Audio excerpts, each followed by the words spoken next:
Menteri Perencanaan Pembangunan Nasional Kepala Bappenas RI Suharso Monoarfa menilai Provinsi Bali sudah mulai menghadapi pergeseran dalam upaya mencari sumber peningkatan ekonomi.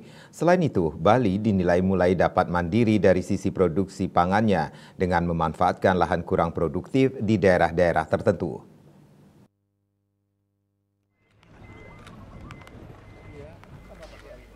Menteri Perencanaan Pembangunan Nasional Kepala Bappenas RI Suharso Monoarfa dalam sesi jumpa pers beberapa waktu lalu menyampaikan jika Bali di bawah kepemimpinan Gubernur Wayan Koster menunjukkan perkembangan cukup signifikan. Hal tersebut terlihat dari pemulihan ekonomi Bali yang dinilai cukup cepat pasca pandemi beberapa tahun lalu. Selain itu, Suharso menyampaikan secara berlahan ada perubahan struktur ekonomi di Bali yang tidak hanya bergantung kepada pariwisata. Namun ada beberapa sumber lain yang tidak hanya bergantung dari kedatangan wisatawan.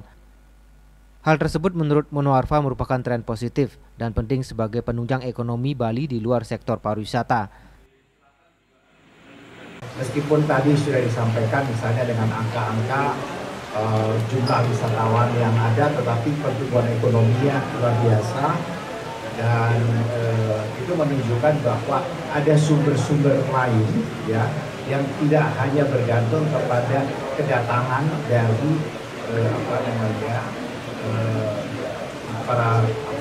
para wisatawan baik dalam negeri maupun asing. Jadi itu penting pergeseran infrastruktur ini.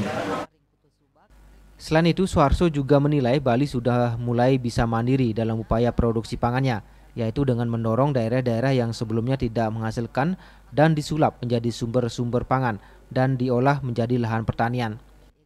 Di mana Bali sudah mulai secara mandiri gitu ya, meningkatkan kemampuan produksi pangannya.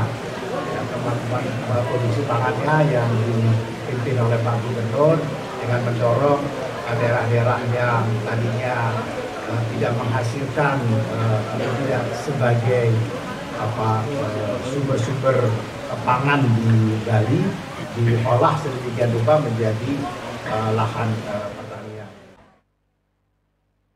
Selain itu, dari sektor UMKM Bali juga nilai semakin berkembang, apalagi mampu untuk masuk ke ranah digital. Adi Wiratmaja, Bali TV.